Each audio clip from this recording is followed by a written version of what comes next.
शाह तोमर का master stroke fail, ticket के लिए मची रेलमपेल। बीजेपी फिर भी फैसले पर अड़ी, पहली लिस्ट के बाद विरोध की जड़ी। नमस्कार, मैं हूं हरीश देवेगर और आप देख रहे हैं न्यूज स्ट्राइक। अगस्त में ही एक लिस्ट जारी कर बीजेपी ने मान लिया था कि इन सीटों पर जीत आसान होगी।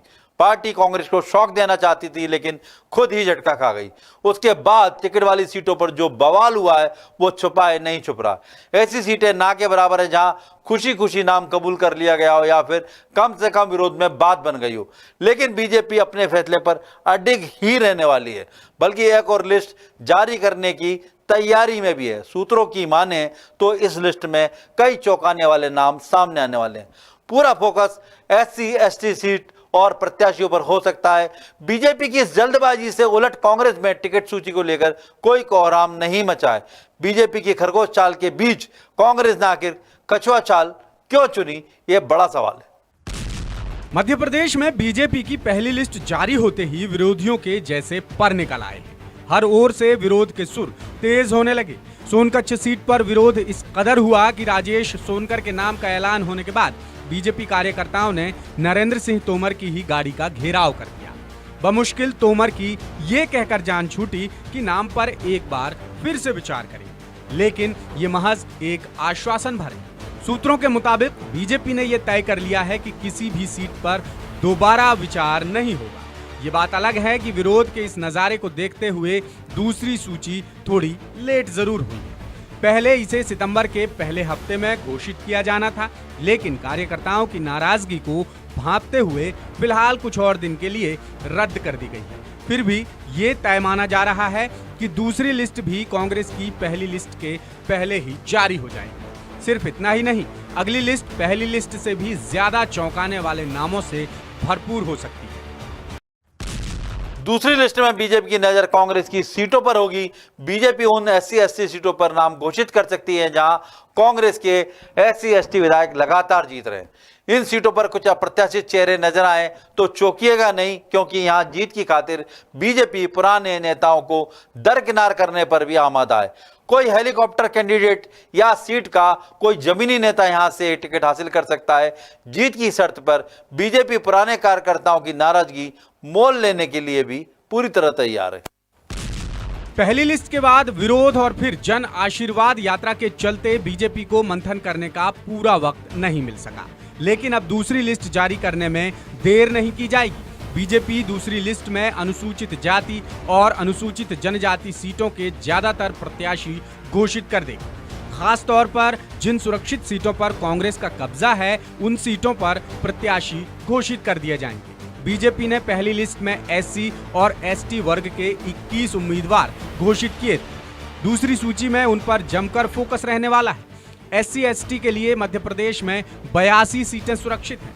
इनमें से 47 ST और 35 SC वर्ग के लिए रिजर्व हैं।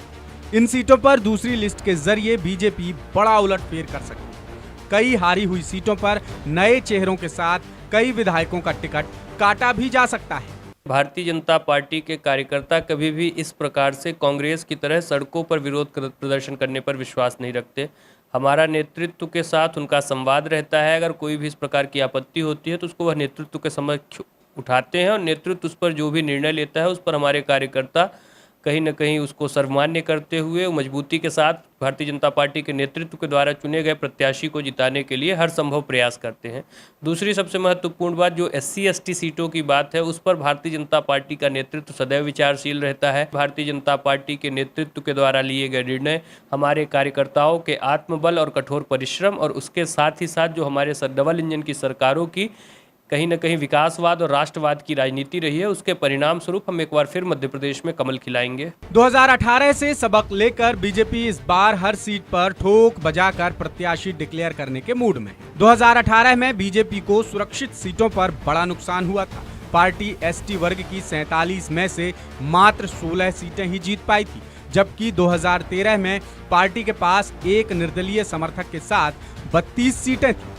SC वर्ग में भी बीजेपी के पास 28 सीटें थी, लेकिन 2018 के चुनाव में मात्र 18 सीटें ही बच पाई। इसके चलते बीजेपी ने केंद्रीय स्तर से इन सीटों पर कई बार सर्वे करवाया।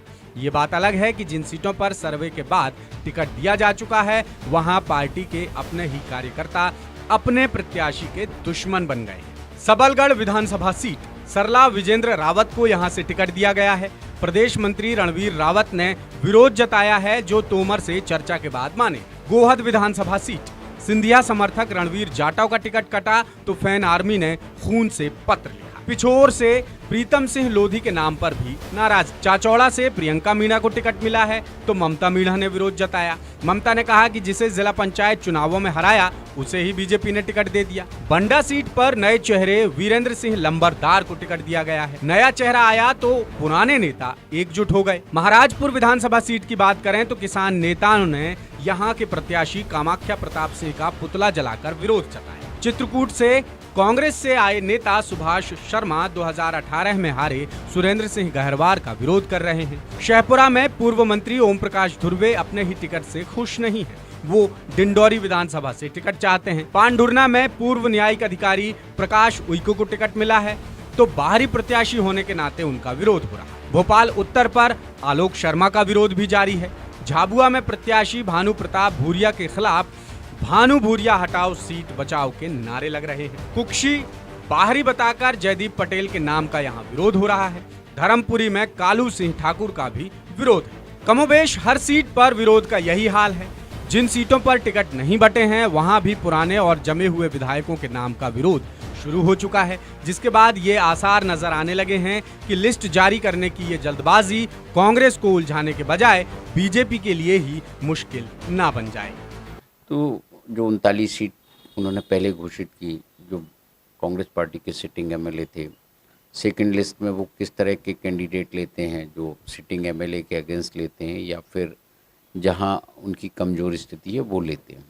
क्योंकि अभी जो सिटिंग एमएलए हैं पार्टी के, उनके भविष्य के बारे में नहीं पता कि भारतीय जनता पार्टी कितनों के टिकट काटेगी। तो अभी तो वो उन सीटों पर फोकस किए जो विपक्ष के पास हैं, जिसमें बवाल कम होता है, नाराज़गी कम होती है। और कांग्रेस जो है भारतीय जनता पार्टी को देख के सूची जारी नहीं कर रही। वो उसने यदि भाजपा ने जल्दी कर दी है तो इसका मतलब ये नहीं कि कांग्रेस ने देर कर दी। राजनीति के अपने एक हर आदमी का कैलकुलेशन होता है, हर राजनीतिक दल का एक कैलकुलेशन होता है। तो कांग्रेस पार्टी को लग रहा होगा कि जब उपयुक्त समय आएगा, हो सकता है दूसरी सूची देखने के बाद कि उनके सिटिंग एमएलएज के खिलाफ कौन लोग हैं या जो विपक्ष के पास सीटें हैं उनको वो कब घोषित करनी है या उनका कैंडिडेट का इंतजार करना है, वो तब घोषित करेंगे। बीजेपी धड़ाधड़ लिस्ट जारी करने लगी है और कांग्रेस में इस मामले को लेकर कोई तेजी दिखाई नहीं देती। कांग्रेसी इसे वेट एंड वॉच की राजनीति बता रहे हैं। अंदरूनी हलकों में ये चर्चा भी है कि जिन सीटों पर टिकट तय हैं वहां प्रत्याशियों को संकेत दिए जा चुके हैं, लेकिन SC/ST सीटों को लेकर कांग्रेस किसी जल्दबाजी के मूड में बिल्कुल नहीं है। इन सीटों पर बहुत सोच समझकर फैसला होगा। देखिए, ये कोई प्रतिस्पर्धा तो नहीं है कि भारतीय जनता पार्टी लिस्ट कब डिक्लेयर करेगी, हम कब करें। और यूं भी भारतीय जनता पार्टी हमारी रोल मॉडल नहीं है। भारतीय जनता पार्टी को सरकार बचाना है, हमें सरकार बनाना है। और जो 39 सीटें भारतीय जनता पार्टी ने पहले जारी की है उसमें से 8 तो परिवारवाद को समर्पित हैं और उन 39 ही जगहों पर उन्माद क्रिएट हो गया है। तो जल्दी कर कौन सा गढ़ जीत लेंगे। हमारी स्ट्रेटजी है, हम अपने स्ट्रेटजी के हिसाब से काम करेंगे। अब तमाम विरोधों के बीच बीजेपी का दावा है कि कई सर्वे के बाद ये नाम तय किए गए हैं। इसी मसले से जुड़ा हमारा आज का सवाल है कि क्या दूसरी लिस्ट में जल्दबाजी से फिर बढ़ सकता है मध्य प्रदेश बीजेपी में असंतोष और हो सकती है बगावत। आपके पास विकल्प हैं, पहला हाँ, दूसरा नहीं और तीसरा कह नहीं सकते। इस सवाल का जवाब आप हमारे तमाम social media platforms Facebook, YouTube, Twitter और इंस्टाग्राम पर दे सकते हैं। इसके अलावा ये सवाल आप हमारी वेबसाइट www.daसूत्र.com पर भी देख सकते हैं। पिछली बार हमने आपसे सवाल पूछा था कि क्या दल बदलुओं को भाव देने से मध्य प्रदेश कांग्रेस में भी फूट सकते हैं बगावत के सुर। तो इस सवाल के जवाब में 71% लोगों ने कहा हाँ, 26% लोगों ने कहा नहीं और 3% लोग बोले कह नहीं सकते। अपने फैसलों से चौंकाना बीजेपी की आदत रही है। पहली लिस्ट में इस आदत की झलक नजर आ चुकी है। दावा है कि दूसरी लिस्ट में यह आदत हावी दिख सकती है। फिलहाल सर्वे का हवाला देकर टिकट बांटे जा रहे हैं, लेकिन जिस तरह से हर फैसले पर विरोध खुलकर नजर आ रहा है, उसे देखकर लगता है कि कहीं कार्यकर्ता भी अपनी नाराजगी से आला कमान को चौंकने पर मजबूर न कर दे। पहली लिस्ट पर उठ रही विरोध की आवाजों के बाद हो सकता है कि बीजेपी दूसरी लिस्ट पर फिर गौर करे और उसके बाद ऐलान करे, क्योंकि कार्यकर्ता के गुस्से का खामियाजा क्या हो सकता है ये बीजेपी खूब अच्छे से जानती है। नमस्कार।